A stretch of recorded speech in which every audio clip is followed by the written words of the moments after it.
Pronto, vamos lá, já está gravando. Vou compartilhar minha tela, consigo? Consegue.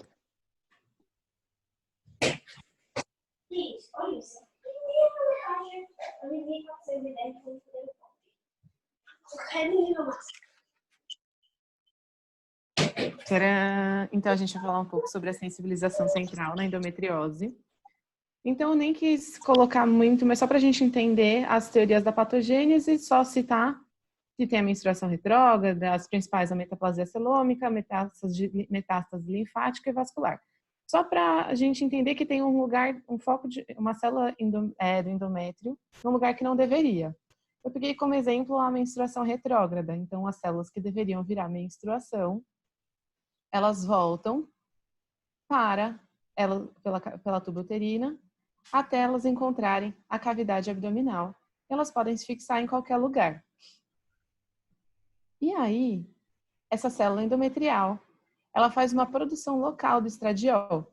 Então, ela converte o hormônio androstenediona e testosterona. Ela faz uma reação química e tcharam!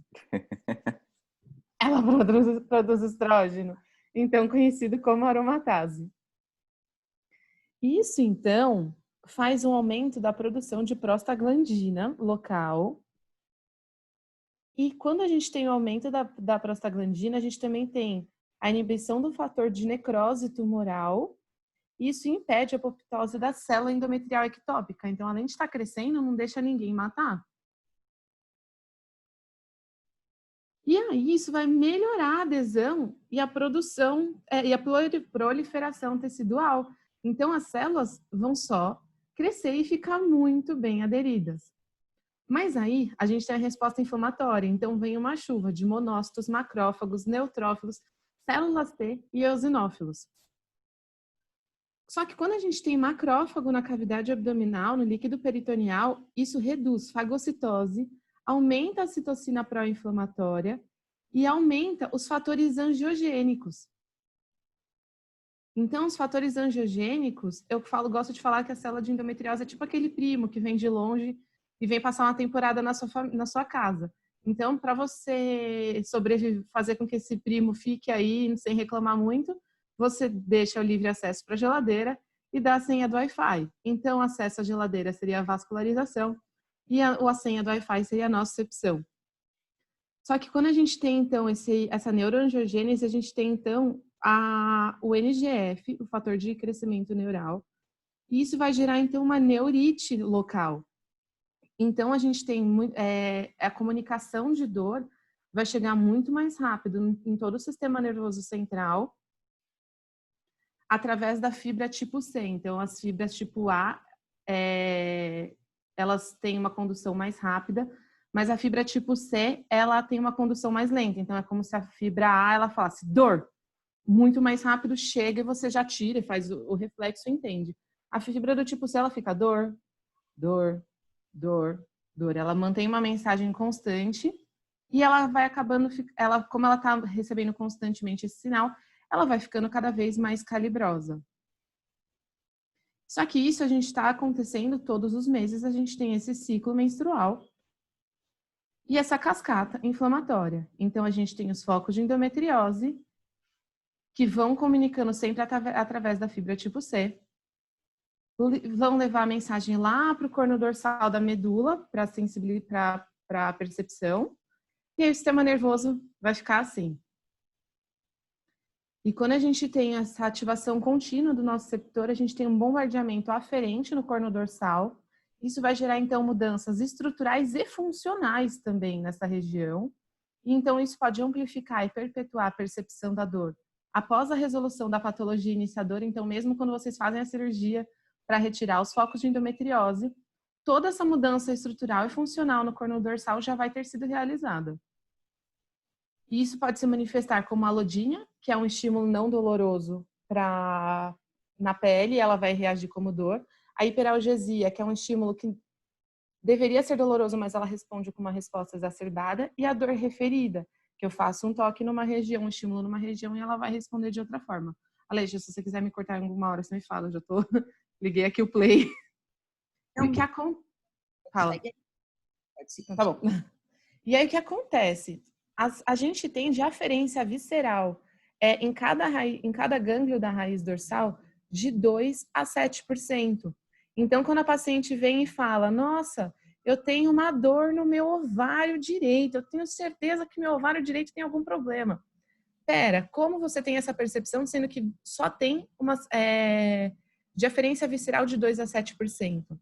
E porque os outros 93% têm entrada somatosensorial de músculo, pele, toda a propriocepção. E isso a gente vai chamar de convergência viscerossomática, tá entrando todo mundo no mesmo gânglio da raiz dorsal.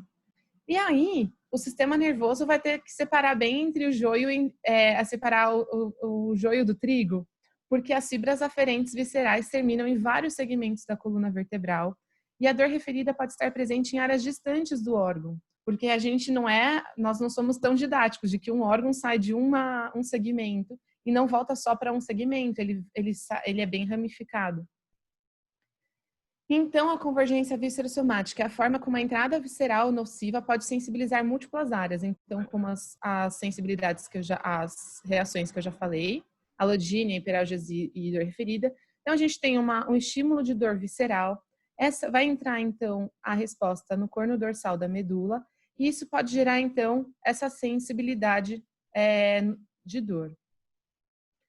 E a gente tem o reflexo viscerossomático. Os nossos receptores viscerais convergem com nossos receptores somáticos nos interneurônios da medula espinhal. Isso vai gerar, então, uma ativação dos neurônios motores alfa e gama no músculo esquelético. Então, a entrada visceral contínua pode produzir aumento do tônus muscular, espasmos e geralmente na área de derivação da dor. Então, eu tenho a dor visceral, vai chegar no corno dorsal e através dos interneurônios, ele vai falar assim, tem alguma coisa acontecendo aí, eu não sei de onde vem. Vamos aumentar o tônus desse músculo meio que para proteger. Geralmente nos mesmos dermátomos, na mesma altura de inervação. E é isso. Agora, Alexia, vai você. Deixa eu parar de compartilhar. Pronto. Parabéns, Má. Ficou muito excelente sua apresentação. Você já tinha me mostrado, né? Vou compartilhar uma coisa bem simples assim, para a gente discutir a respeito da dor endometriose.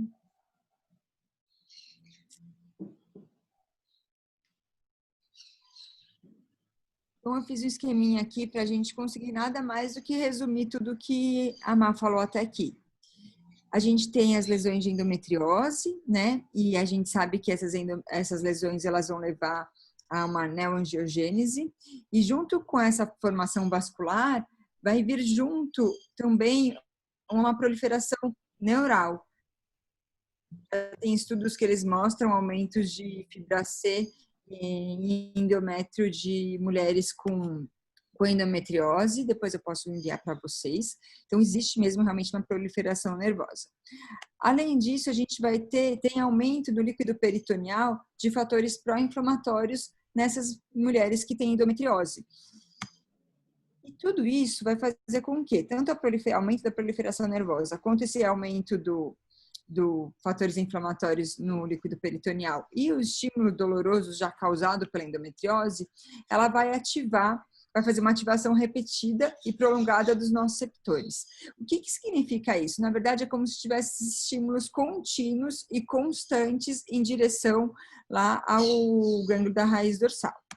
Isso vai fazer com que a gente tenha uma diminuição de limiar de dor, ou seja, se antes a gente precisava chegar em 100 para disparar um estímulo de dor, agora com 20 a gente já dispara o estímulo já chega até o cérebro. E isso eu estou falando na periferia, tá?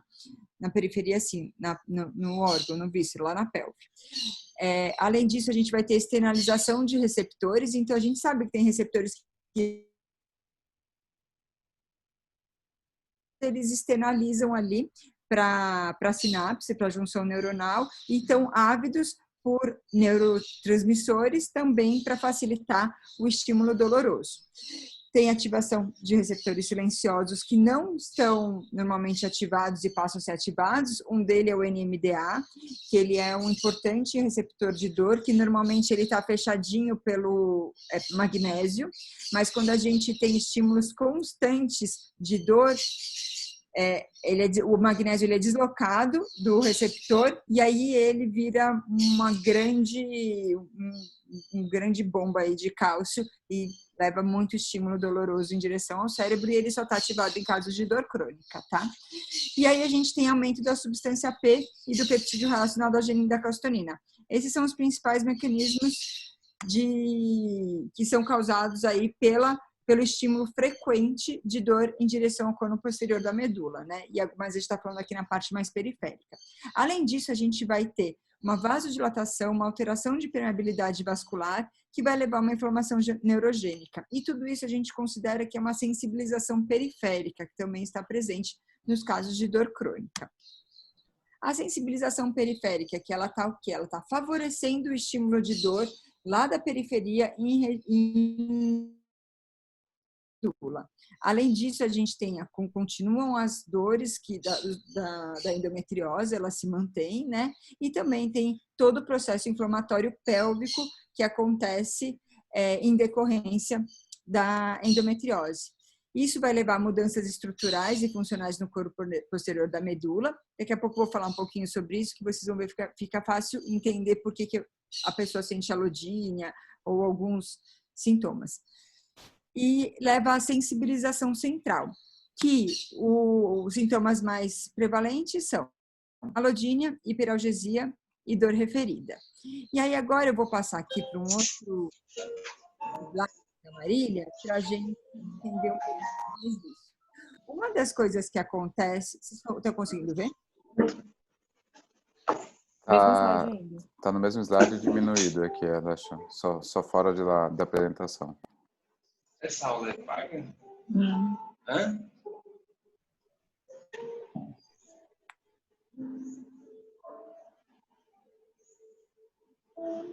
Dá uma passadinha aqui. Eu acho que como eu não tô com vídeo, meu áudio não funciona. Você tá me ouvindo? Não, né? Estou sim. Onde? Você tá me ouvindo? Estou sim. Como é que eu desligo o meu microfone? Gente, vocês estão vendo o slide da Marília ou o meu antigo? O meu. Tá. Não sei. Então, uma coisa que é interessante de vocês enxergarem. O que acontece na sensibilização central, uma das coisas que acontecem, além realmente da ativação do NMDA, da externalização de receptores, de aumento de substância P e o peptídeo relacionado à adenilida-calcitonina, é que a gente vai ter brotamentos neurais. E aí isso vai fazer com que fibras como a fibra C, elas se conectem com a fibra, por exemplo, beta. E aí o que acontece? Essa fibra, ela sente estímulos mecânicos. Essa fibra AC, ela é sensorial, né, de dor. Por que quando a gente faz um toque no paciente, ele vai desencadear dor como a alodínia na sensibilização central? Por causa desses brotamentos que comunicam com a fibra a beta, por exemplo. Entendeu? E esse é o mecanismo de alodínia, são brotamentos neurais que eles estão presentes nos quadros de dor crônica. E isso também vai explicar por que nesses quadros vai ter aquela convergência somatovisceral, e é isso que também miofacial nas pacientes que têm endometriose. Agora eu vou voltar lá para minha apresentação.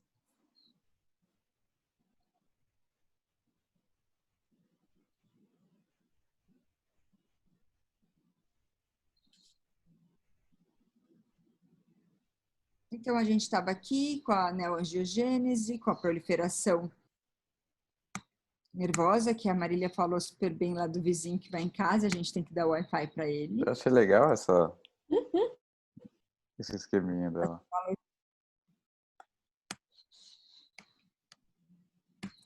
Aqui a gente tem a sensibilização periférica e a sensibilização central, que agora a gente entende por que um estímulo não doloroso, um estímulo mecânico, ele pode causar dor, por causa desses brotamentos neuronais.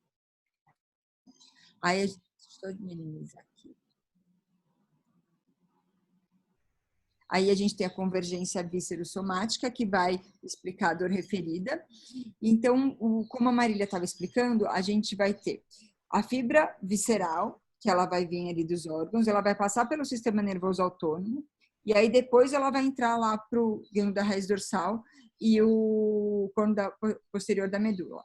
Mas na hora que ele passa pelo sistema nervoso autônomo, é tranquilo para vocês visualizarem isso? Vocês preferem que eu coloque uma imagenzinha? O que vocês acham? Se tiver fácil, coloca uma imagem. Peraí. Por favor.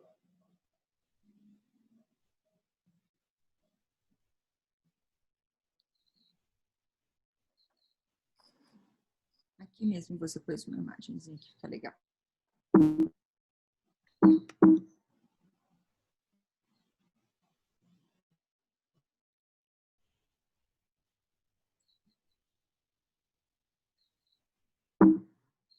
Não sei por que ele não está deixando eu passar.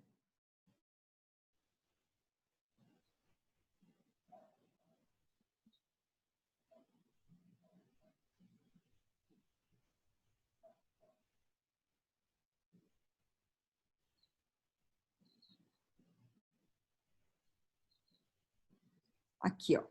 Ah, não é aqui que tem gânglio da raiz. Deixa eu ver aqui. Aqui. Não sei se vocês estão conseguindo enxergar no meu mouse. Sim. Aqui é o sistema nervoso autônomo, tá bom? Então, vocês veem que o nervinho, quando ele vem do órgão, ele passa primeiro por aqui, para o gânglio do sistema nervoso autônomo, depois ele vai para o gânglio da raiz dorsal e para o corno posterior da medula e aí para o cérebro. Só que na hora que ele chega aqui, ele tem comunicação, então, não são todos os níveis da coluna que existe um gânglio autônomo, né, autonômico. Então, a gente tem isso disperso, já fizeram estudos em cadáver, existem alguns níveis em que eles são mais presentes, outros que são menos, mas a gente tem vários aí na nossa coluna. E na hora que esses nervinhos eles chegam aqui, nesse gânglio do sistema nervoso autônomo, ele caminha por ele também. Então, ele caminha tanto para cima quanto para baixo. E isso faz com que ele, por exemplo, imagine que isso aqui é T12, tá? Ele vai tanto entrar para T12, quanto ele vai caminhar para entrar no gânglio da raiz dorsal de T11, quanto o de L1, né? E aí isso explica porque a gente tem, às vezes, a dor referida longe daquele dermátomo que seria o esperado do lugar de entrada, vamos dizer assim, principal daquela víscera. Além do que, a víscera ela vai ter vários, não vai ter só um local de entrada, ele vai ter o local de entrada aqui, e ele vai caminhar por aqui, mas também vão ter entradas acima e abaixo. Então, imagina que aqui é T12, tá? T12, onde que é o dermátomo de T12? É mais ou menos ali abaixo do umbigo. Na hora que a gente tem essa entrada aqui da fibra visceral para o gânglio da raiz dorsal de T12, vai se comunicar, a gente vai ter comunicações aqui com as fibras sensitivas aí da pele e do músculo, e ela pode sentir, não só nesse local, né, que a gente espera, mas ela vai sentir nesse dermátomo de T12 e também nos dermátomos de entrada dos níveis acima ou abaixo por causa porque ela tem essa variação, ela não entra só em um nível, tá? Então, por isso que a gente tem um padrão de dor referida à distância, onde não era esperado, nesses casos de sensibilização, e a gente tem ativação, na hora que começa a vir muito input aqui, muito estímulos de dor no corno posterior da medula e aqueles brotamentos que eu te disse, a gente vai ter comunicações com as fibras vão irritar essas fibras sensitivas que vêm da pele e do músculo e vão levar uma contratura que é tão presente nos quadros de endometriose, que a gente vê que é muito mais presente em dores viscerais de origem oncológica, por exemplo, né? Então, esse é o mecanismo tanto da convergência viscerossomática quanto do reflexo viscerossomático, tá? A convergência viscerossomática é isso que eles vão entrar no mesmo gânglio da raiz dorsal e vão se comunicar e referir lá para a pele, mas que não necessariamente é só no nível que a gente espera. Pode ser a distância, porque a gente tem uma variação aqui que vai principalmente pelo sistema nervoso autônomo para cima e para baixo.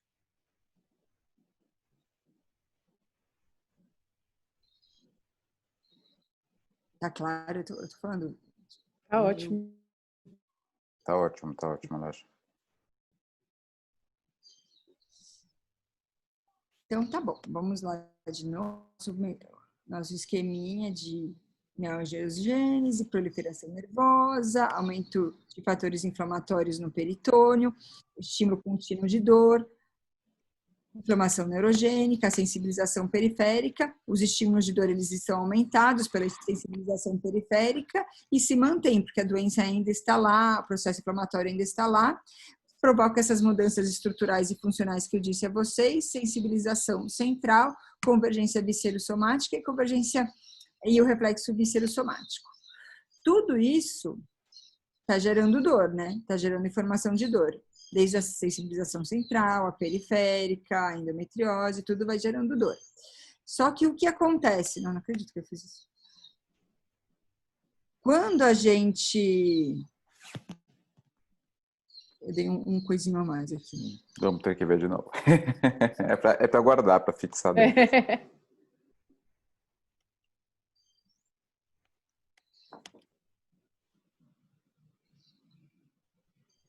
Eu já tinha que ter botado a flechinha mais rápida.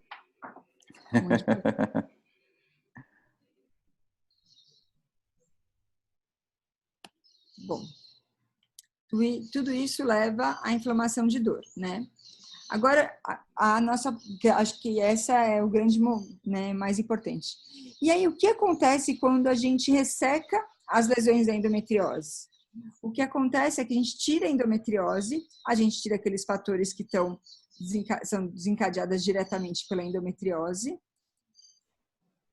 mas todo o outro ciclo de dor, ele se mantém, porque aí agora ele já se retroalimenta, ele não precisa mais da endometriose para gerar. Ele precisou no início para estimular e para manter aquele estímulo contínuo e fazer todas aquelas alterações anatômicas, estruturais e a sensibilização. Mas depois de muitos anos em que isso já está deflagrado, ou seja, aquela paciente que chega para operar, que tem muitos anos de dor, mas ela já sente alodínia, ela já sente a hiperalgesia, ela já tem uma dor que é muito maior, vamos dizer assim, daquela esperada para as lesões dela, que muita gente fala assim, puxa, mas as suas lesões não são compatíveis para esse tanto de dor que ela tem. É porque além das lesões dela, ela já desencadeou todo esse processo molecular, vamos dizer assim, né? Todo esse curto-circuito neuronal. E aí, quando é retirado as lesões, a dor continua. E esse mecanismo ele vai se alimentando. Por quê? Porque a gente já tem uma ativação miofacial que também causa dor, que leva à sensibilização periférica, que leva à sensibilização central. A gente já tem um aumento de substâncias pró-inflamatórias no líquido peritoneal, e aí eles irritam o peritônio e mantêm a inflamação de dor. Esse aumento da proliferação nervosa, ele se mantém mesmo depois da retirada das lesões. Então, isso que é interessante, a gente vê que depois de um tempo, esse mecanismo ele se mantém mesmo sem endometriose, e é aqui que a gente diz que a dor passa a ser a própria doença. Por quê? Porque ela é que está gerando e mantendo todo o estímulo. É claro que é preciso tirar a endometriose, porque se não for tirado o que causou tudo, você não tem como tratar isso. Mas, mesmo depois de retirar das lesões, a gente explica por que existe ainda a manutenção da dor. No estudo, ele fala de toxina botulínica também, né? Ele vai falar de infiltração e toxina botulínica. Aí depois, se vocês quiserem, eu posso falar um pouquinho sobre o mecanismo de toxina botulínica para vocês. Vocês querem discutir isso? Patologia da dor? A gente consegue entender o porquê é tão complexo, né? A gente conseguir lidar com essas pacientes, né? Acho que é muito aquilo de...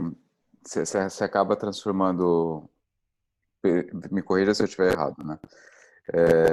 Um estímulo doloroso que deveria ir por um tipo de fibra, ele acaba indo por mais de um tipo de fibra também. Por isso que ele acaba sendo tão fácil de ser sentido, né?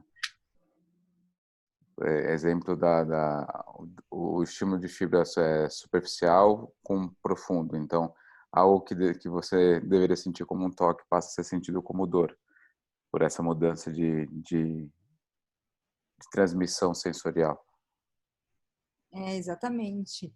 E o que eu acho bem importante, sabe, é justamente a gente ver que a dor a gente não consegue enxergar no exame.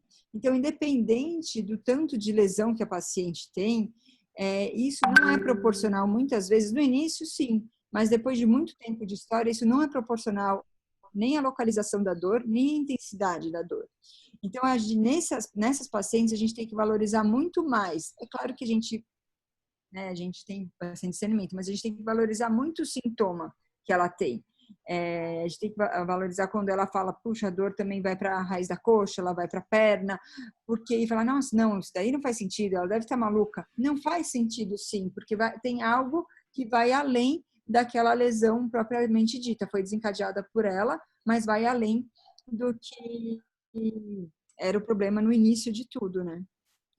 Isso também acaba aquela questão de você pegar dermátomos a mais do que o da real lesão, explica também às vezes porque paciente que não tem uma lesão comprimindo raiz sacral, não tem compressão de ciático e tal, mas mesmo assim a paciente tem dor lombar, ou dor em glúteo, ou dor em coxa.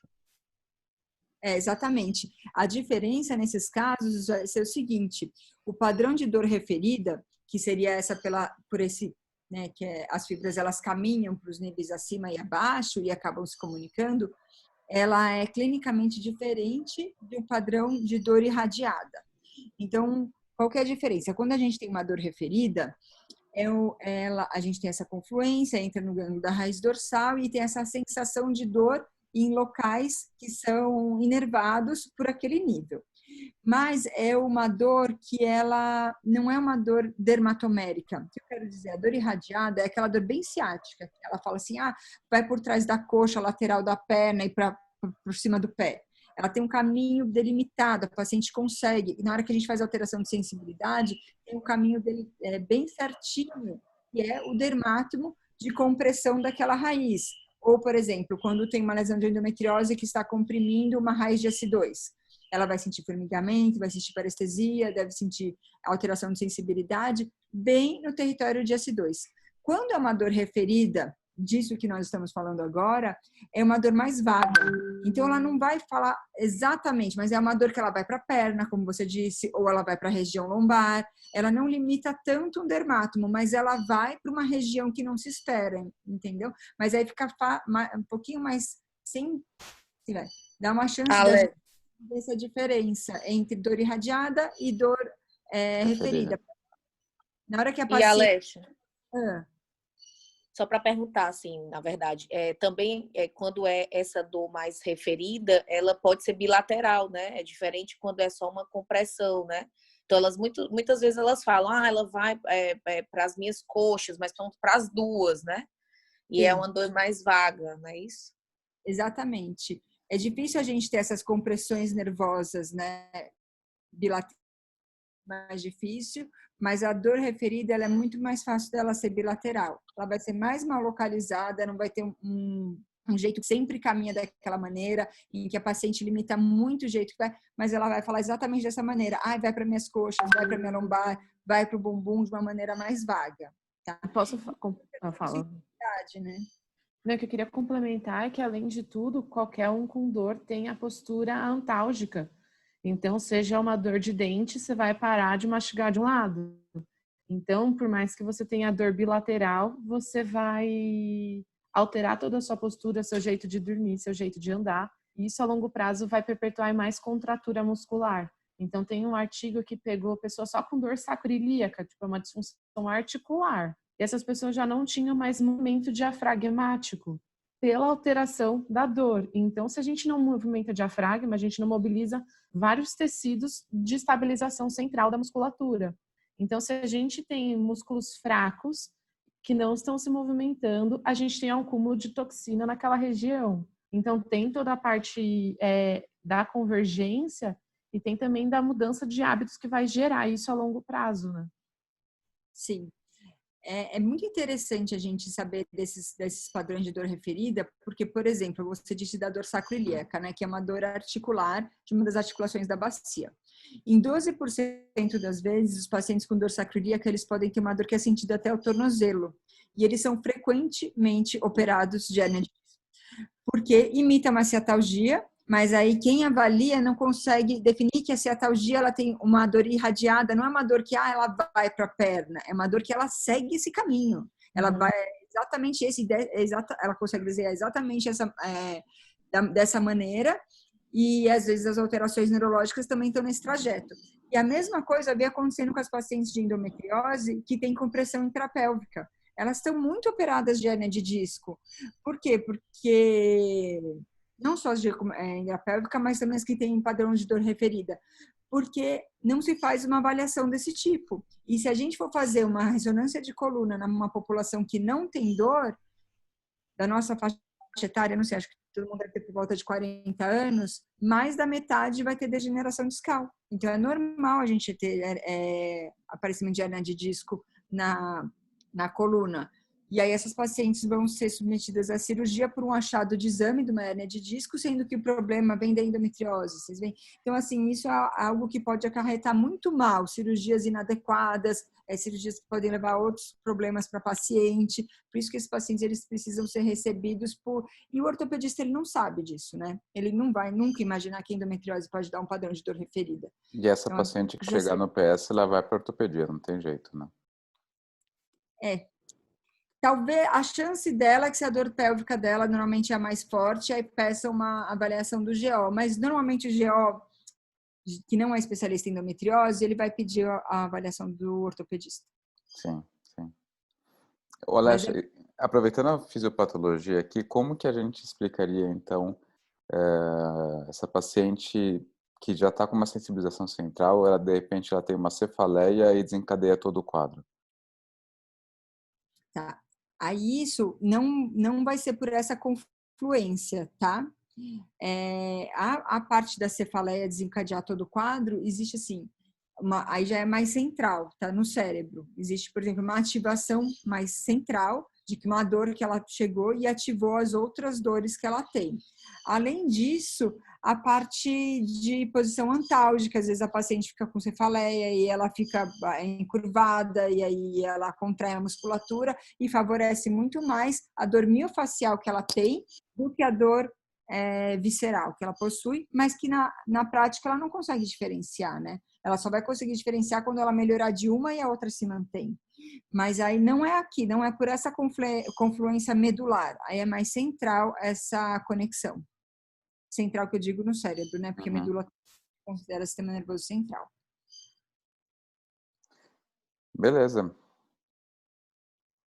Agora, a ativação muscular aqui no abdômen, sim, né? Porque aí vai ativando e vai aumentando brotamentos, aumentando a sensibilização no cone posterior da medula e vai aumentando a dor visceral. Elas ficam se retroalimentando, a dor miofacial e a dor visceral, né? Tudo nesse mecanismo de sensibilização. Com alguma dúvida? Vocês querem falar sobre Botox? Estou animada hoje. Bora. Vamos ver como é que a gente faz para soltar esse imbróglio aí. Bom, aqui o Botox, ele vai falar do imbróglio Bom, vou falar um pouquinho sobre Botox, que eu acho interessante a gente conversar sobre isso. A toxina botulínica, ela vem sendo cada vez mais utilizada para tratamento da dor. Ela, no início, ela era tratada pela sua ação mais conhecida, que é pela inibição da liberação de acetilcolina na fenda sináptica, tá? Que a gente mostra aqui. Então, o Botox, ele vai vai se ligar nessa SNAP25 e vai bloquear a liberação de acetilcolina e vai promover uma paralisia flácida no músculo. Essa paralisia que vai ser utilizada para estética, para distonias e também vai contribuir nos casos de dor miofacial. O que eu costumo dizer? A paciente que faz Botox para dor miofacial, por exemplo, de assoalho pélvico, ela tem que casar com o fisioterapeuta. Então, ela tem que fazer o Botox no momento que ela sabe que ela vai conseguir fazer a fisioterapia, e aí ela, para aproveitar ao máximo o benefício dessa medicação, que ela vai agir aí em torno de 4 meses, podendo se estender até 6. Por quê? Porque vai promover uma paralisia flácida, mas ele não vai conseguir desfazer todos os nódulos, os pontos gatilhos, não vai conseguir ensinar a paciente, obviamente, né, como se contrai e relaxa a musculatura adequadamente. Então, ele só vai auxiliar o trabalho da fisioterapia, mas ele não vai conseguir tratar o problema em si. Então, isso tem que estar muito vinculado à fisioterapia, à manipulação e à reeducação do paciente. Alex, uma perguntinha. Você está colocando, então, que o Botox ele tem a grande função para te dar uma janela, um intervalo para tratamento. Não adianta você ficar fazendo ele recorrentemente. Adianta, mas aí você vai deixar uma paciente que ela não está sendo tratada, né? Você está, na verdade, paliando o sintoma. Você está mitigando o problema, mas não está trazendo solução. Tá. Exatamente, até vai adiantar, mas na prática, eu vejo que o paciente ele começa a melhorar na hora que ele começa a ir mais na físio. É isso que eu vejo. Faz a toxina botulínica, melhora mais ou menos, eu libero uma semana depois para ir para a fisioterapia, pelo receio de uma manipulação muito grande na região, uma absorção da toxina, de uma vez, assim, muito grande, porque injeta tudo ali no mesmo lugar. Mas ele vai melhorar da dor quando ele vai, assim, na 4ª, 5ª sessão de físio, que realmente vai desfazer os pontos miofaciais. E, além disso, a físio vai ajudar a ele a não formar novamente. Porque muitas vezes essa paciente ela não sabe relaxar a musculatura, ela não sabe contrair de uma maneira adequada, e aí isso precisa ser reeducado, porque senão passa o efeito da toxina e o que causou. Tá. Então, assim, essa é uma maneira de enxergar a dor como uma doença mesmo. A gente não vai ficar só querendo paliar sintoma, dor, sintoma, vou deixar aí a cada 6 meses eu fico administrando toxina botulínica. Não, vamos tratar o problema na sua raiz. O que está causando tudo isso? É porque ela não sabe contrair a musculatura? E aí, isso vai além, porque tem pacientes que elas contraem essa musculatura por problemas psicológicos. Eu não sei se vocês veem, mas isso acontece, né? Então, pacientes por causa do vaginismo. Paciente com histórico de abuso. Então, é como se a válvula de escape fosse o assoalho pélvico, a região pélvica também, na parede abdominal. Então, eu não sei se eu contei para vocês um caso muito interessante de uma paciente. Eu já contei tanto esse caso que eu estou contando de novo, sabe? Era uma paciente de 18 anos, mais ou menos 17, 18 anos, que ela tinha sofrido abuso lá do interior da Bahia. E aí eu fiz toxina botulínica para ela começou as sessões de fisioterapia, melhorou totalmente. 9 meses depois, ou seja, depois que já tinha passado o efeito do Botox, ela já tinha tratado, já tinha... Tá bem, tava sem dor. Ela viu o agressor dela na rua, porque ela morava numa cidadezinha pequena lá do interior da Bahia. Voltou toda a dor dela.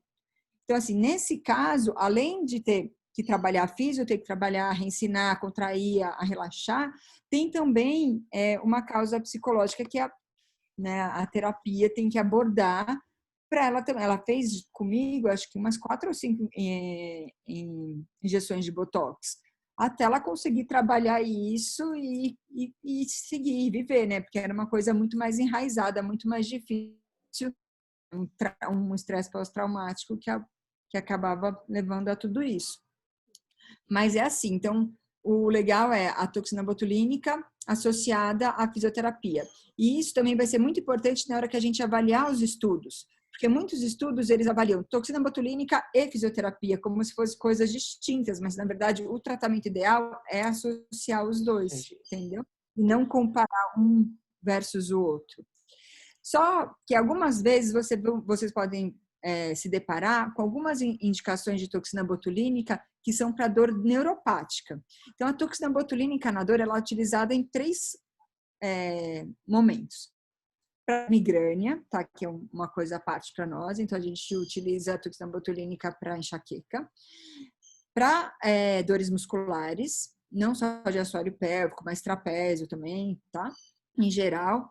E para dor neuropática periférica localizada. Então, o que significa isso? É quando a gente tem uma agressão de um nervo periférico que leva a uma dor periférica localizada a uma região.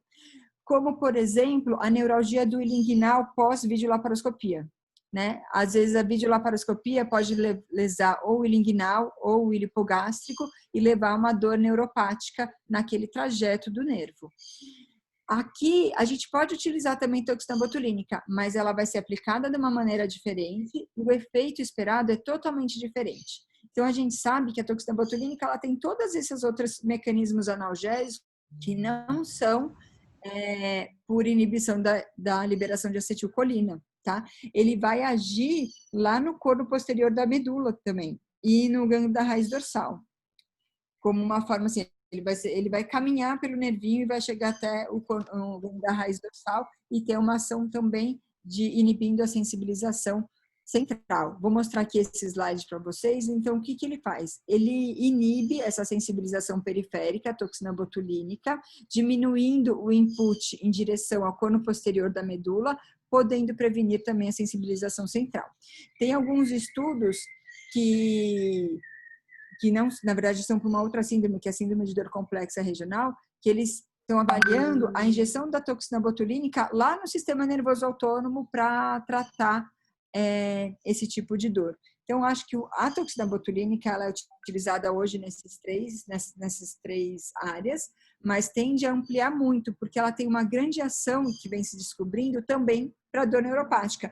E quem sabe um dia a gente vai poder, por exemplo, administrar toxina botulínica no plexo hipogástrico superior e ajudar a controlar a sensibilização central dessas pacientes com endometriose, entendeu? Acho que a gente ainda tem bastante a crescer com o uso da toxina botulínica também para os quadros de sensibilização. Aqui, né, nesse mecanismo que eu estou colocando para você, a toxina botulínica ela é administrada intradérmica na região, na área de dor da paciente, ou seja, ou no território do nervo, ou no dermátomo da raiz, mas é naquele local onde a paciente tem dor. Sente a dor. Isso você usa ultrassom ou é simplesmente pelo dermátomo você infiltra na área toda? Quando é para músculo, é guiado por ultrassom. Quando é para dor periférica localizada, é intradérmico, sem ultrassom. Você só faz desenha a área, aí você faz um quadriculadinho a cada meio centímetro em todo esse local que tem a dor. E cada confluência e a cada meio centímetro você vai administrando a toxina botulínica. Não precisa de ultrassom porque é intradérmico, tá? É assim. Então, é legal, né? Acho que saber desses benefícios. E acho que, não sei se vocês querem falar um pouquinho sobre tratamento de sensibilização. Sem a dúvida. gente pode... Lógico. Está aqui é para isso. Exatamente. O que eu percebo assim, eu acho. Quando a paciente... O primeiro passo é a paciente não responder ao tratamento, né, conservador, vai operar a paciente, vai ter que tratar a endometriose. Não tem como a gente... A gente vai avaliar o que sobrou da dor. É mais miofacial? Às vezes é só miofacial. Ou ela tem bastante alodínia, ela tem bastante hiperalgesia, tem uma dor que vai além daquela na região esperada. Então, pode chamar atenção. O Vitor me encaminhou uma paciente muito interessante.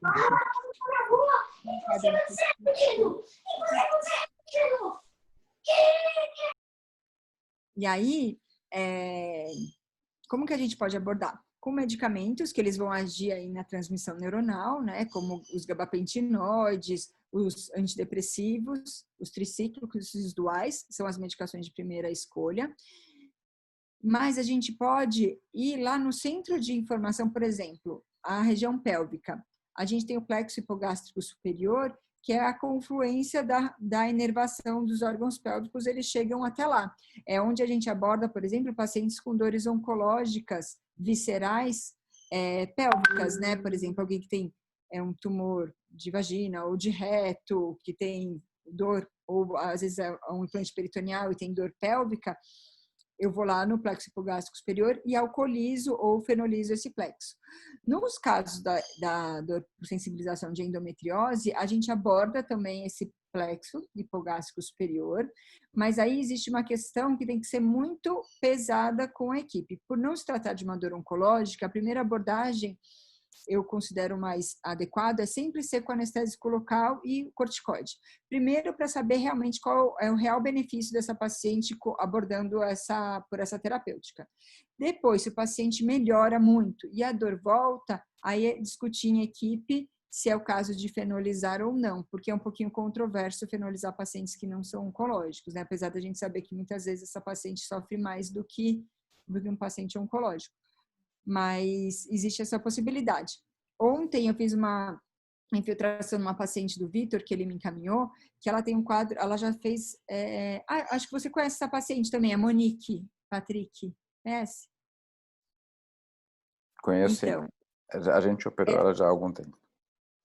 Isso. Ela não tem mais lesão, nada que justifique a dor dela, e de lesão de endometriose, mas ela continua, ela tem bastante alodínia, hiperalgesia, tem uma dor que vai na região lombar, na região pélvica, a ponto assim, dela ia toda semana no pronto-socorro para tomar medicamento, daquelas que assim, já foi um monte de hospital, já falaram que ela era viciada e ninguém mais quer medicar, ela é assim. E aí, ontem eu fiz uma infiltração gástrico superior, porque na segunda-feira ela vai implantar embrião, que ela está fazendo um tratamento de infertilidade, e ontem eu infiltrei para a gente tentar fazer com que ela tenha uma gestação um pouco mais confortável e com menos uso de analgésico, né? Porque aí na gestação fica mais difícil ainda, porque a gente não tem muitos recursos analgésicos para utilizar, principalmente no primeiro trimestre. E ela ficou sem dor pélvica. Olha que, né? Eu fiquei muito feliz. Ela ficou sem dor pélvica ontem, eu fiz o bloqueio que tem, vamos ver como ela vai evoluir. Mas dependendo, acho que eu preciso que o medicamento para ela agora não é uma saída, porque ela vai engravidar. Mas se ela for uma paciente que estiver muito refratária ao tratamento conservador, aí a gente pode discutir em equipe se é um caso de fenolizar essa paciente. Ela, assim, só para vocês terem ideia, ela não sabe quantas vezes ela operou na vida, ela não sabe quantas vezes ela operou, tanto que ela já fez cirurgias. Aí a última, acho que ela fez com o Patrick, com o Vitor, e aí ela tá livre de doença, mas ela continua tendo bastante dor. Pergunta. Então, o gástrico é uma das possibilidades. Pergunta, não entendo nada de fenolização. Você não tem nenhuma alteração somática que possa atrapalhar depois? Quer dizer, é só sensitiva a fenolização ou você acaba tendo que jogar com esse efeito misto? Tá, é ótima essa pergunta. Assim, vou te dar vários exemplos. Então, no plexo hipogástrico superior, ele é puramente sensitivo.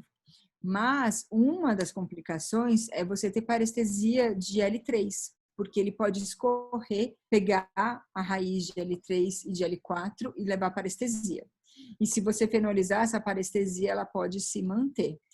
É claro que, assim, com a experiência, você vai tendo menos casos de parestesia, porque você adequa o volume que você vai injetar e tudo mais, mas é um risco. O fenol, ele vai ter uma ação, em livro vai ser uma ação em torno de 4 meses, mas a gente vê na prática ter uma ação um pouco maior. Mas aí, o que a gente faria? A gente tem que fazer infiltrações recorrentes nessa paciente, por exemplo, porque não é para sempre, né? Que ela vai ter um efeito. O efeito é muito pequeno, de 4 meses, por exemplo, né? E outra questão, causar neurite, causar fibrose naquele local. Quando o paciente é oncológico, a gente fica menos receoso, mas, e também pode, sei lá, levar menos problemas judiciais, talvez. Mas para endometriose, isso eu acho que tem que ser mais discutido com a paciente e com a equipe, por isso. Agora, quando você vai pensar na infiltração de fenol ou de álcool para um nervo periférico, como, por exemplo, o ilinguinal, que ele é só sensitivo, e você fala assim, então eu vou infiltrar fenol lá também. Aí já está associado a muito mais riscos, tanto de necrose de tecido, quanto a formação de neuroma e dor por desaferentação. Então, é diferente de fazer num plexo também, que é só sensitivo. Se for fazer em nervo motor, aí é pior ainda, porque você vai ter a perda motora, né? Então, a gente cogita, assim, em plexo. E por que isso acaba sendo a nossa alternativa? Porque o plexo ele é um emaranhado de nervos que ele é muito grande, né? Quando é um nervo único, a gente pode fazer uma coisa que chama radiofrequência, que a gente consegue bloquear o estímulo que passa por aquele nervo através de uma lesão que ela é muito limitada, que é feita por uma agulha que é conectada num gerador de energia. Só que o plexo ele é muito grande, então essa lesão que faz a radiofrequência ela é milimétrica, não daria para uma lesão que fosse compatível com o tamanho do plexo. Essa que é a dificuldade, né? Entendi. Mas esse seria, acho que, o caminho. Primeiro é fazer uma infiltração do hipoglós superior para ver se realmente melhora. Prova Se terapêutica. algo que realmente fala muito a favor de sensibilização. E aí a gente vai tratando com o que a gente tem, né? De medicamentos, infiltração. Acho que talvez o caminho seja injetar toxina botulínica no plexo. Talvez a gente estuda isso. Eu nunca vi nenhum estudo sobre isso. E canabinoides, essas coisas, né, que a gente tem para utilizar que ajudam muito nos quadros de sensibilização. Sendo que já foi tratado o que causou tudo isso, né? Isso é mais importante. E Ah, desculpa, eu falo depois. Só para vender o jabá da Físio mais um pouquinho, que a paciente, até com a sensibilização central, o que a fisioterapia faz? Patrick, você lembra daquela paciente que teve, acho que, clamídia e dor pélvica? Sim. A lodinha é importante, ela só estava usando saia, vestido, porque nenhuma roupa ela suportava a dor, o que é bem comum, né? Mas... E aí, como que a físio agiu sobre ela? Desensibilizando. Então, quando o paciente tem a hiperestesia ou a alodínia, a gente usa um estímulo muito sutil para desensibilizar aquela área. Então, pede para ela pegar algodão e começar a passar na região todo dia. Aquele estímulo já não é mais doloroso, porque eu preciso mostrar para o cérebro, para todo o sistema nervoso central, que aquilo não é dor, aquilo é pressão, aquilo é outro estímulo. Então, para ela passar algodão, aquilo já é tolerado para ela numa boa, a gente vai mudando é bem uma aulinha de artesanato. Escovinha de dente, bem levezinha. Depois a parte da buchinha de lavar louça, a amarelinha, né, a mais clarinha, para ir aliviando, buchinha de banho. Então, cada vez a gente vai incrementando, a gente utiliza o TENS e a manipulação tecidual até ao redor para ir ajudando essa paciente. Só queria complementar. A Marília falar disso, porque, na verdade, isso é uma forma de modulação, né, periférica, que vai ajudar ali na sensibilização. E o que eu não falei para vocês é que falei até o plexo hipogástrico, mas nos casos refratários que a gente não conseguiu, a neuroestimulação medular, ela está indicada nos viscerais. Então, a gente pode pensar assim, eu sou bem, na verdade, conscienciosa com neuroestimulação, tá? Não acho que é a panacea para todo mundo. Muito bem escolhido, tá? Ainda mais para jovens que vão viver para sempre aí com um dispositivo implantável.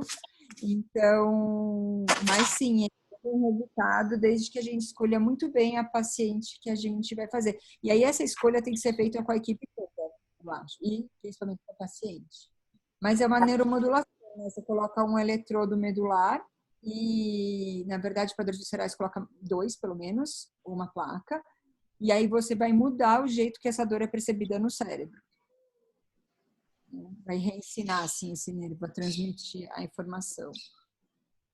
Isso aí e estratégias para desensibilização central, a nível de canabinoide, de antidepressivo, o que mais que a gente tem para fugir dos opioides? Para fugir dos opioides, ótimo. Então, a gente vai ter... Deixa eu ver aqui se eu tenho uma... O ideal é a gente fugir do opioide antes da sensibilização, né? Se a gente puder não usar o opioide, mesmo quando o paciente está com queixas de dores pélvicas, o ideal seria isso, né? Espera aí que eu estou só buscando uma aulinha aqui, que eu acho que vai... Enquanto a Alexa pesquisa, Fran, bom dia. Ela fugiu de novo. Ah, tá aí. A Fran estava com sono. Foram as 5 garrafas de vinho de ontem, junto com o estrogonofe de camarão. Gente, minha noite foi péssima. Péssima. Oh, meu Deus. Eu briguei com todo mundo. Eu briguei com o namorado, eu briguei com a minha mãe, eu briguei com a minha irmã, eu briguei com todo mundo. Deixa eu falar uma coisa sobre isso. A gente está vendo a dor, mas eu estou pensando o seguinte, e a cirurgia? Assim, isso pode mudar o momento de indicar uma cirurgia? A gente sabe que vai piorar com o tempo de dor, né? Vai piorar, a dor vai piorar com a cronicidade da doença. Eu acho que não muda o tempo de indicar a cirurgia, mas você pode prever diferente para a cirurgia. Tanto do que ela, por exemplo, isso não serve para todos os pacientes, né? São essas pacientes que a gente percebe no exame físico e na queixa que ela já reclama da calcinha, a dor é mais espalhada, tem muito da contratura muscular. Então, eu acho que tem que preparar a expectativa da paciente para a cirurgia, já começar a trabalhar físico com ela antes, para ela já começar o resultado da física facial. Eu até estava conversando com a Maia em outro período se valeria a pena a gente fazer uma infiltração na cirurgia em caso o paciente tenha muita dor. Acho que isso precisaria ver, porque ninguém faz, então precisaria ver quais seriam os resultados. Mas eu acho que não mudar a endometriose, ela só está ajudando mais preparar essa paciente, tanto da parte miofacial para ajudar a relaxar a musculatura, tanto da sensibilização com medicamentos ou outros tratamentos, mas também o que ela vai esperar. Porque a paciente ela pode ir com uma expectativa de, nossa, eu vou ficar sem dor, vou melhorar a dor. Pode mudar, então isso pode permanecer, esse tratamento vai ser um pouco mais duradouro, você vai casar com uma equipe, milagre, né, gente? A mulher tem dor há 10 anos, não vai ser de um dia para o outro que, ficou sem dor, ótimo. Não é milagre, então acho que mostrar isso para a paciente, sabe que o tratamento vai além da cirurgia, para esses tipos de paciente mais... Os pacientes que não melhoram. E outra coisa, em relação a... Eu tenho uma paciente que ela tem uma dor periumbilical.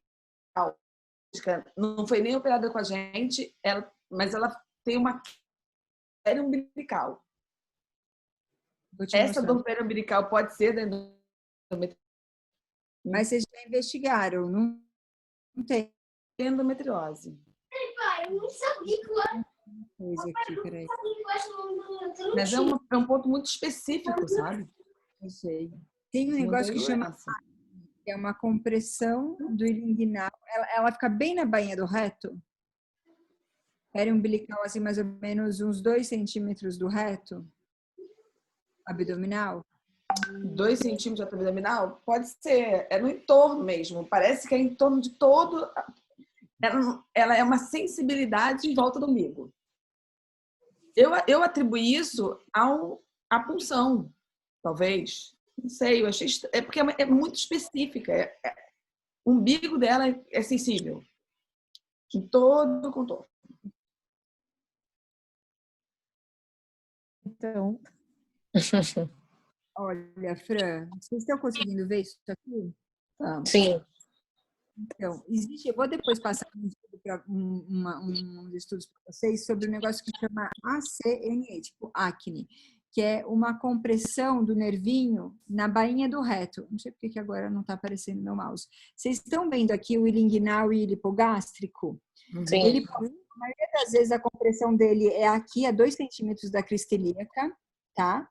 Aqui vocês não estão vendo, né? Porque vocês não estão vendo apontar. Mas é mais ou menos a 2 centímetros da crista ilíaca. E aí vocês percebem que esse nervinho ele vai caminhar até a bainha do reto. Do contralateral, você consegue ver bem o reto abdominal. E aí aquela bainha do reto é aquela linhazinha branca ali na lateral, no término do reto abdominal. Nesse local, é um outro local frequente de inflammação também do ilinguinal e do lipogástrico. E às vezes o paciente ele vai com uma dor ali.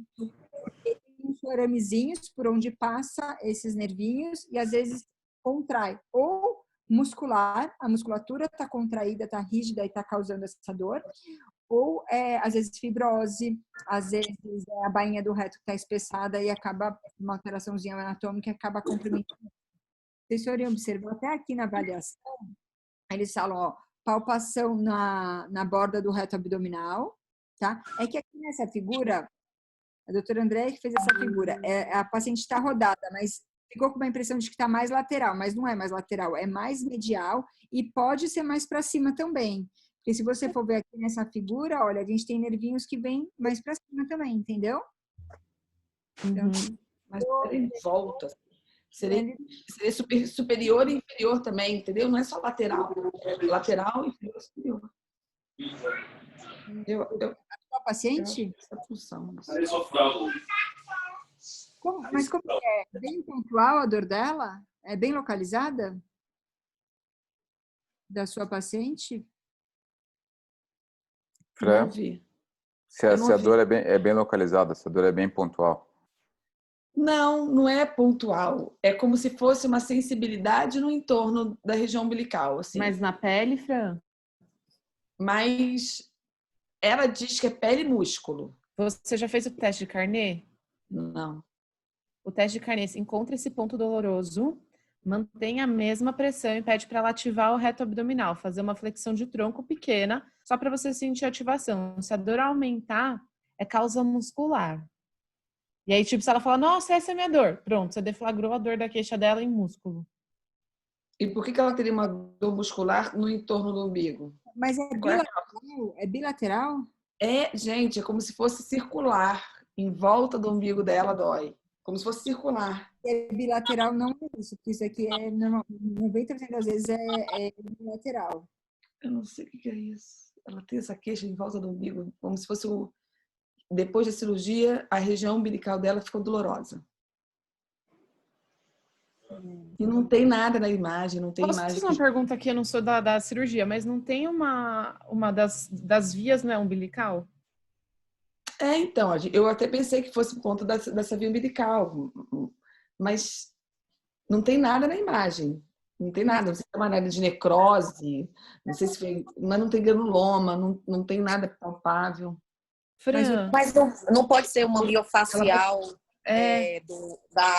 da incisão, que a gente tem, né? Assim, por exemplo, paciente que fez cirurgia de apendicectomia, por exemplo, fica com essa dor referida no local, às vezes a cesárea, né? E aí é uma incisão umbilical, então às vezes faz Então, uma eu achei que miofacial. fosse aquela sensibilidade no entorno, uma coisa mais, mas ela diz que ela não consegue dormir. É uma coisa muito Mais dói. ô, Eu Fran, tive 2 casos, assim, mas foi mais para miofacial mesmo. Depois com a físio melhorou. você tem físio aí, Fran? Tenho. Tem? Às vezes avaliar essa musculatura. E eu gosto muito do Kinesiotape. Tem artigo que fala que é placebo, mas no consultório as pacientes gostam bastante. Tem artigo que fala que não. O Kinesiotape são aquelas faixas que os atletas usam nas Olimpíadas e tal. Uhum. Eu tenho utilizado muito no consultório, até em assoalho pélvico. Depois, se quiser, eu mando umas imagens para vocês. E tá mudando muito a sensibilidade. Então, colocar é uma faixa elástica para colocar uma pressão, que essa pressão, a nocicepção e a pressão... Alexia, se eu estiver errado, você me fala. Mas a nocicepção e a pressão, elas vão ser captadas do mesmo jeito. Então, na hora que você coloca um estímulo de pressão, a nocicepção ela é enganada. Então, colocar uma pressão assim, é uma faixa que dura uns 4 dias. Isso vai mobilizar um pouco até a face ao redor e pode dar muito resultado com uma coisa simples. Pelo menos assim, seria o que eu depois de uma avaliação tentaria isso no consultório depois de uma manipulação na sessão, enfim. Vou conversar com a Mariana. Qualquer coisa que a Mariana conversar com você, pode? Tá tudo certo. Esse teste que a Marília falou vai ser bem elucidativo para você pelo menos ficar tranquila de que não é nada visceral, sabe? Porque aí você aperta o ponto, se o paciente flete a barriga, ou seja, ela contrai a barriga e a dor piora, é de parede. E aí você fica... Agora, se melhorar, aí você começa a pensar em alguma coisa que eu acho que não que é visceral, mas não deve ser muscular mesmo. Eu acho que é muscular, deve ser muscular. É uma queixa. E aí que eu falo para os pacientes na avaliação, que eu falo, olha, eu vou apertar alguns pontinhos e se eu falar, ótimo, não é porque eu sou filha da mãe, é só porque se for muscular é muito fácil de tratar. Então, assim, se você quiser a gente faz junto, você fala com a físio daí, enfim, mas tá com cara muito de ser Uma proteção, uma atenção local mesmo. Bom, aí aqui sobre o tratamento de sensibilização, esse não é um slide de tratamento de encaixa, tá? Mas algumas coisas estão aqui. Então, as medicações de primeira linha são os gabapentinoides, que é principalmente o gabapentina e pregabalina. E os antidepressivos tricíclicos, que é a amitriptilina e tal, ou os duais. O PET de lidocaína, ele vai estar indicado quando, como ele é um adesivo, quando a dor é mais concentrada. Para os quadros de sensibilização, não tem indicação. Os canabinoides, o opioides a gente vai evitar, né, nessas pacientes, às vezes a gente precisa mesmo administrar, mas sempre com cuidado, aí existe uma escalinha aí para avaliação de risco de vício, e sempre desmamar, avaliar se ela está fazendo o uso da maneira adequada, mas não são as medicações mais indicadas. A capsaicina também é um gel de pimenta, que vem da pimenta, na verdade, a substância, e ela vai piorar a dor no início, até depletar substância P e depois melhorar a dor. Não acho que vale a pena para essas pacientes, tá? Capsaicina e pet-lidocaína sai, porque piora muito a dor no início e é intolerável para esse tipo de paciente. Curiosidade, quem já faz o uso de uma grande quantidade de pimenta nas refeições, tem alguma coisa, algum efeito, enfim? Sabe que eu acho que tem? Eu vou pesquisar, mas eu acho que tem sim. Eu acho que tem, vou te falar depois. Na verdade, você estimula a liberação de substância P até depletar ela. Por isso que a paciente tem uma piora da dor e aí depois melhora.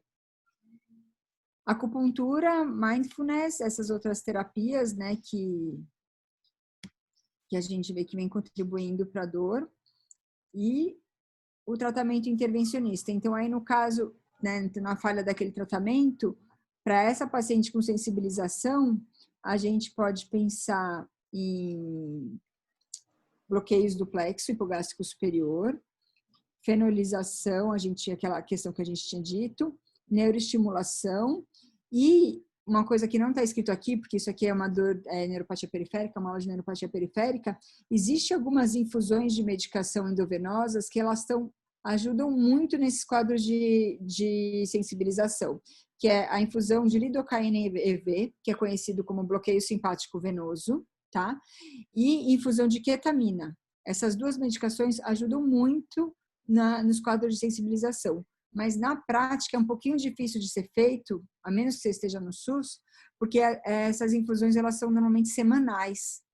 Então, às vezes, o paciente é difícil convênio autorizar, ou para o paciente pagar, ou para ele ir para o hospital fazer, mas ajudam bastante nos quadros de sensibilização, a infusão de lidocaína e ketamina. Eu acho que essa é a base aí do tratamento desses casos. Alexa, uma perguntinha. Infusão de lidocaína venosa, etc., eu já vi para a parte periférica. Você consegue fazer para a pelve? O ortopedista gosta muito disso, mas para a pelve você consegue? Mas faz venosa, né? Então, a ação é sistêmica. Ah, tá. Não é você agarroteia e faz só naquele membro. Você faz não. sistêmica Isso na dose baixa para não trazer arritmia. Esse procedimento que você diz se chama BIER, né? Que aí você no membro. Esse bloqueio simpático venoso a gente faz na veia. A dose é diferente, para não ter, né, complicações. A paciente tem que ficar monitorizada, um médico ao lado dela. Então, e essa medicação a gente corre 40 minutos, 1 hora. Então, ela tem que programar um dia por semana para ela ir lá, o médico, num lugar onde tem monitorização, administra a medicação e ela fica monitorizada. Só que uma sessão só não tem benefício. A gente tem que fazer pelo menos uma sequência semanal, 4 semanas, para avaliar se teve benefício ou não. E a ketamina também é uma outra medicação que ela vai agir principalmente em receptor NMDA, e aí ela é utilizada também para dores crônicas. E aí a gente tem várias maneiras de administrar a ketamina. Pode fazer infusões semanais, e a ketamina ela também vai ter um auxílio especial em pacientes que têm dor e depressão. A ketamina vem utilizada, também tem muitos estudos de psiquiatria para utilização com depressão. Então, pacientes que têm esse componente de dor e depressão tendem até a ter um alívio melhor. E E aí você pode administrar de duas maneiras, ou semanal, da mesma maneira que a lidocaína, ou interna paciente, que é mais difícil ainda, nunca consegui fazer com paciente com endometriose, isso você consegue fazer com oncológico. Interna paciente, ele fica, por exemplo, 5 dias recebendo a medicação e depois ele vai embora. Mas é algo que dá para também pedir para o anestesista. Se é um quadro que a paciente já tem muito essa dor, pedir para o anestesista fazer ketamina na indução anestésica, ou de repente faz durante. Elas vão embora no dia seguinte, né? Nesse primeiro dia da internação. Utilizar essa internação para, às vezes, dar um upgrade aí no tratamento da dor, sabe? Faz uma infusão com o BSD ou ketamina. Isso tudo dá para ser feito. Agora, uma dúvida, e isso é de coisa que eu lembro da faculdade. Ketamina eu lembro de pesadelos, essas coisas, e isso era um dos motivos que não era tão utilizada, pelo menos naquela época, né? Eu sei que faz um tantinho de tempo. E hoje em dia tem alguma coisa disso ou não? Você tem alguma preocupação em relação a efeitos colaterais de ketamina ou não? Sim. Em doses anestésicas, que são doses mais altas, a gente tem cialorreia, alucinação, sonhos ruins, taquicardia, mas em doses subanestésicas que são utilizadas para dor, que é mais ou menos 0,1 por quilo, começando com 0,1 por quilo, esses efeitos eles são muito mais raros. Já vi alguns pacientes, tem que orientar eles antes, que eles podem sim ter, às vezes, umas alucinações. Então, isso é raro, mas você tem que avisar, porque de repente o cara começa a ver barata subindo na parede e ele fica achando que ele tá louco, né? Então, isso pode acontecer sim, viu? Agora, cialorreia não é visto nessas doses subanestésicas, nem taquicardia, nem aumento de pressão, nada disso. E é uma medicação que não causa depressão respiratória, então ela é bastante segura nesse ponto. Mas nessas doses analgésicas a gente pode ver essas alucinações. Ou o paciente ele tem uns sonhos ruins, sabe? Quando ele fica administrando durante dias, aí à noite ele fala que teve sonho ruim. E se associar durante a cirurgia, por exemplo? Não, isso é tranquilo. Porque normalmente faz antes da incisão cirúrgica, então existe lá uma maneira, né, que é mais preconizada, então é fazer antes da incisão cirúrgica uma dose de analgesia, porque assim, o anestesista ele tem que utilizar para analgesia, né, não para anestesia, então a dose vai ser bem menor, para anestesia ele vai usar o propofol, o gás, essa medicação está usando só para analgesia. Beleza. Dá para fazer também magnésio, viu? Para esses pacientes que têm sensibilização, a gente pode também fazer suplementação de magnésio para elas.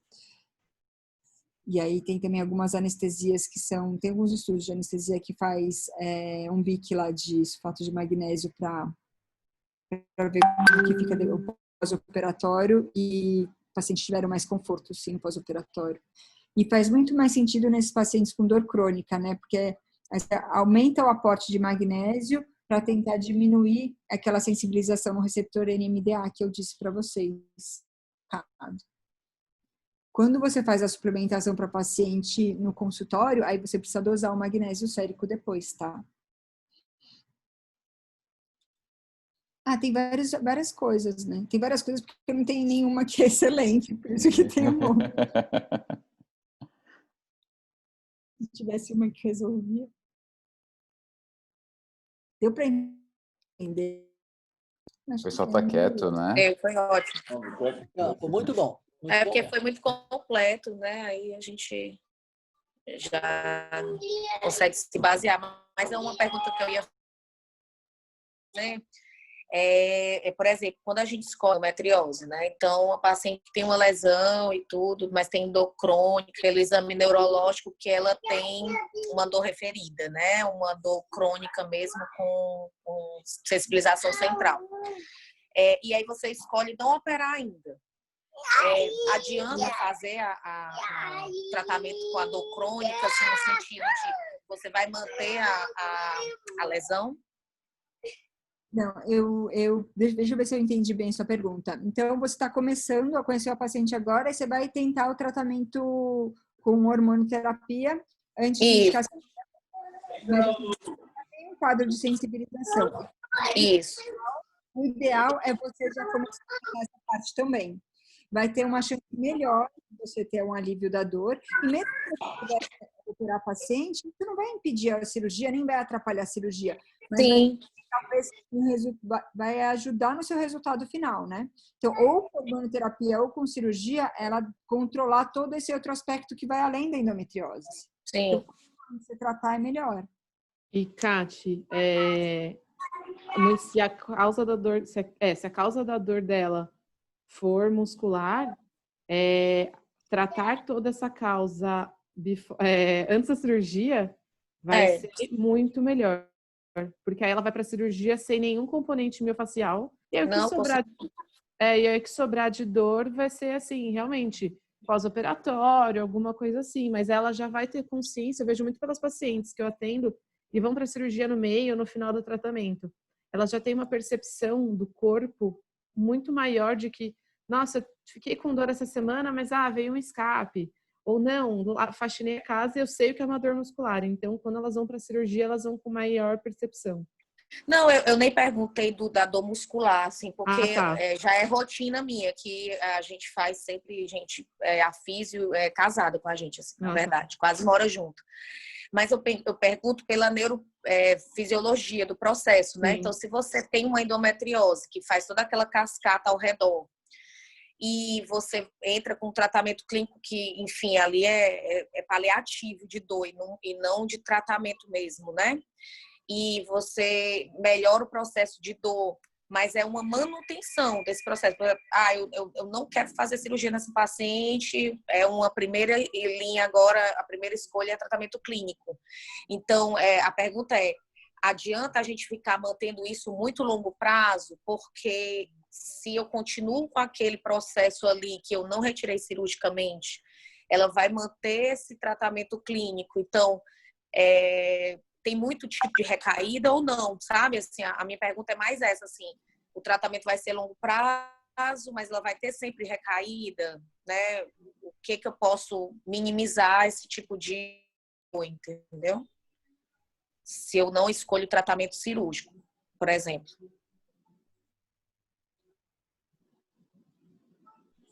Entendi.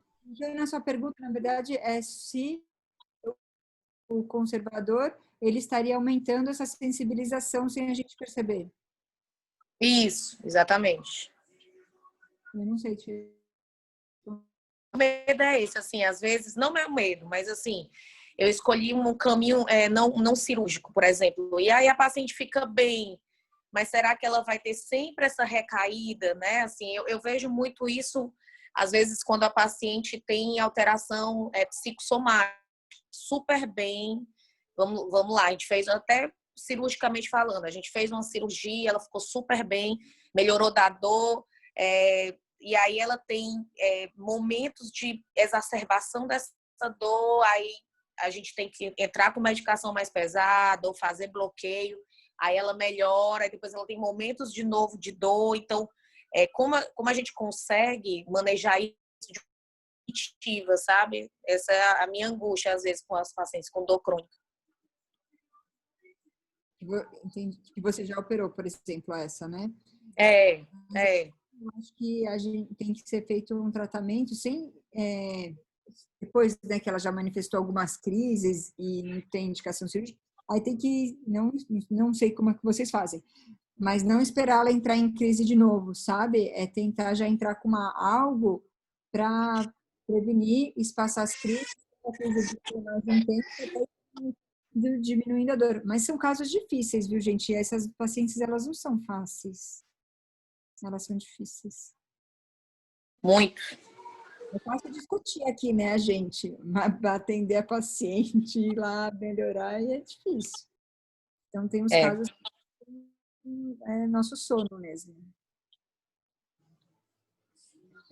Mas assim, na sua pergunta anterior sobre o bloqueio hormonal e se aquilo estaria sensibilizando, eu acho que se a paciente, ao meu ver, tá? Mas eu nunca li sobre isso. Se a paciente ela não está tendo dor, se você conseguiu controlar, ela não está tendo sintoma, acho que ela não está sensibilizando, ela não está criando, a gente não está desencadeando aquele processo. se você conseguir controlar os sintomas de dor dela.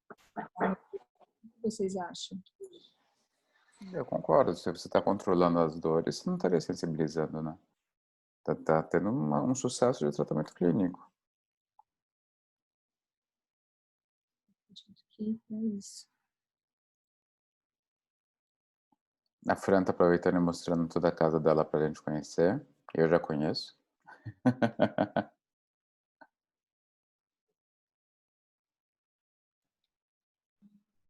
Está com o microfone Eu desligado. tô com fome, eu vim comer, que eu não tô aguentando. O meu Zoom tá com algum problema, eu não vejo nenhum de vocês, tá tudo preto. Você tá travada já há algum tempo. A gente tem Então. ouvido o seu áudio, mas você tá travada com a mão na testa. Então, não, enfim, eu já tô passeando aqui em casa, entendeu? Gente, espero que tenha ajudado. Né? Obrigada, por fez toda a apresentação lá, ficou muito bonita. Não, achei que foi ótimo. Achei que é um assunto complexo, né? Não tem como a gente querer saber tudo de uma única vez, mas assim, a apresentação de vocês foi super completa. E Maravilhosa. assim, foi bem didática mesmo. Eu adorei. Com certeza. Foi maravilhoso. Muito boa mesmo. A gente aprendeu bastante coisa aqui. E Você comprova a idade da pessoa que não está na faixa dos 40 quando tem animações da Disney no meio dos slides.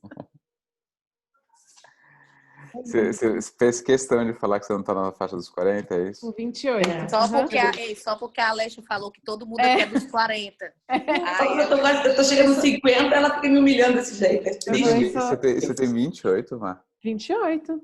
Para de gravar isso, por favor. É muita humilhação pública. Eu acho que eu vou excluir a Marília do grupo aqui, viu? Só pode assim. Tem idade. Você tem um grupo de maiores de idade. Exato. Peraí, mas você tem a Thalitinha também, que é jovem. Quantos anos você tem, Thalita? Eu sou um broto, eu tenho 32.